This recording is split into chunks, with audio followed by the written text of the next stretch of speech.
Elon Musk just joined forces with Ukraine. War never benefits anyone. Doesn't matter which side wins because what we lost is humanity. And the same thing is happening in Ukraine right now. Russia's terrifying declaration of war terribly shook the whole world. You must have witnessed some heart-tearing videos and pictures that are being viral all over the internet. People are scared and helpless. Their terrified faces are enough to make your soul shiver. We can't even imagine the situation that they are going through. Many countries came to help their way out. All are trying to their best possible extent. In the light of darkness, our tech king and CEO, billionaire Elon Musk also came forward to help and support Ukraine in this difficult time. What is his stance on the situation? What does he think of the future? And how did Elon Musk help to make things right? So many questions, aren't they? All will be answered in this video. All you have to do is give the video a thumbs up and stay tuned to find out. Welcome to Genius's Guide, your daily dose of geniusness. The unannounced war between Ukraine and Russia has taken the world, politics, economy, and global market systems by storm.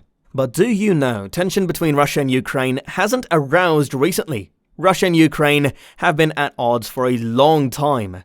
Since the invasion of Crimea in 2014, Ukraine has been living in fear of war with Russia for nearly 8 years. Yes, you heard it right. Since Ukraine's pro-Russian president, Viktor Yanukovych, was overthrown in 2014 following months of protests against his government, President Putin has regularly accused the country of being taken over by radicals. But why? What's the reason behind so much hatred between these two countries?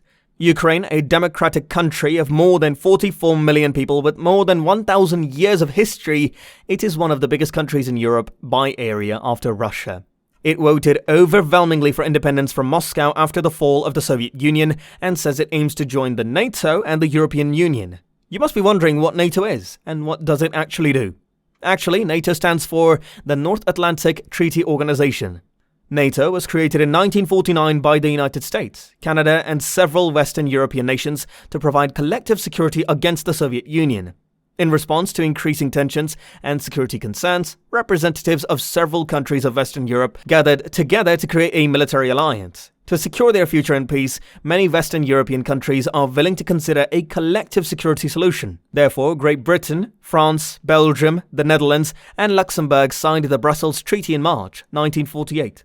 Their treaty provided collective defense. If any of these nations was attacked, the others were bound to help defend it. Additional countries have since joined NATO, most recently North Macedonia in 2020. 30 nations are now part of the organization. NATO's 4,200 staff members and member country embassies are headquartered on the outskirts of Brussels. Hence, it clearly makes sense why Ukraine wants to join NATO. Membership with NATO would significantly increase Ukraine's international military backing, allowing for NATO military action within Ukraine and alongside members of its military. This guarantee of military might act as a firm deterrent to Russian aggression. And this is why Russia has always opposed NATO to give Ukraine membership. Putin has called Ukraine an artificial creation carved from Russia by enemies, a characterization Ukrainians call shocking and false. The Russian president has also claimed that Ukraine is a puppet of the West and was never a proper state anyway. Putin has demanded guarantees from the West and Ukraine that it will not join NATO, a defensive alliance of 30 countries. He also wants Ukraine to be demilitarized and become a neutral state. But in January last year, Ukrainian President Volodymyr Zelensky urged US President Joe Biden to let Ukraine join NATO. This greatly irked Russia, as it does not want Ukraine to move towards European institutions such as NATO and the EU, which further angered Russia, which started sending troops near its Ukraine border for training exercises in spring last year and increased it during autumn. By December, the US began hyping up the deployment of the Russian troops, and President Biden warned of severe sanctions if Russia invaded Ukraine. Russia has demanded that the West gives a legally binding guarantee that NATO will not hold any military activity in Eastern Europe and Ukraine. Russia attacked Ukraine when its pro-Russian president was deposed in early 2014. The war in the East has since claimed more than 14,000 lives. Russia and Ukraine had signed the Minsk Peace Accord to halt the armed conflict in East Ukraine, including the Donbas region. But as the conflict has continued, Russia says it is sending peacekeepers to the region where the conflict is brewing. The West calls it a smokescreen by Moscow to occupy sovereign territory. And then the rest of the story is known to all. For months, Russian President Vladimir Putin claimed that he would invade Ukraine. Then he ripped up a peace agreement and sent troops across the country's north, east and south borders. The launch of the major invasion by Russia on Ukraine, that started with air and missile assaults on Ukrainian military targets before sending troops and tanks across the country's northern, eastern, and southern borders. Over 100,000 Ukrainians have fled the country, with many of them taking refuge in bomb shelters. Many foreign nationals who resided in Ukraine are being transported through Hungary and Romania. Following Russia's invasion of Ukraine, the European Union imposed maximum impact on sanctions on Russia, affecting the country's banking, energy, and transportation sectors, as well as visa policies and exports. The US has imposed sanctions on Russian institutions, restricted international business with Moscow, and frozen Putin's personal assets. As a consequence of the war, over the last 3 days, Ukraine's connectivity has been severely harmed, particularly in the southern and eastern regions, which have seen the most intense military action. Water supply and other essential amenities have also been disrupted in Ukraine. However, Ukraine has stated that it is prepared to fight back in one of the country's most difficult conflicts in recent history. The war is the most intense in the east and south, and Russia announced on Saturday that it will expand its offensive in all directions. The future is scary yet unknown. All we can do is pray for peace. But the big billionaire has taken one more step ahead and came to help the people of Ukraine.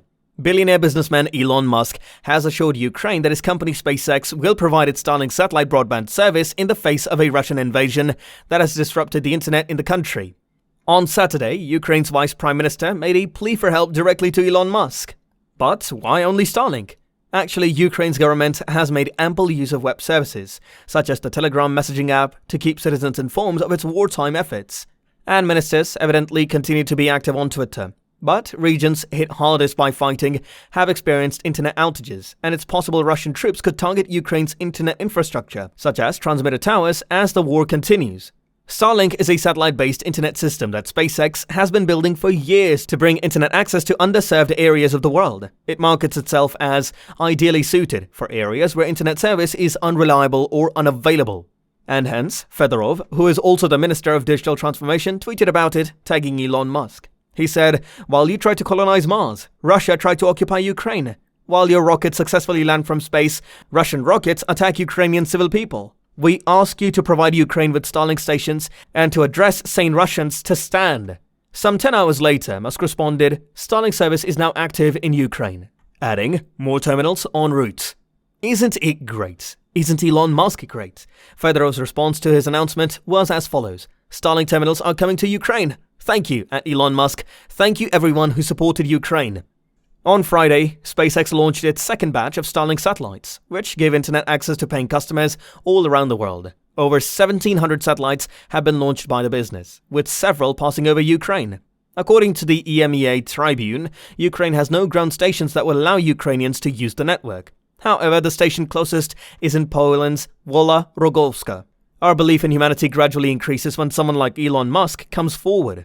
SpaceX and other tech businesses are doing whatever they can for Ukraine. Other countries of the rest of the world also extended their hands of support to the country in a non-violent way.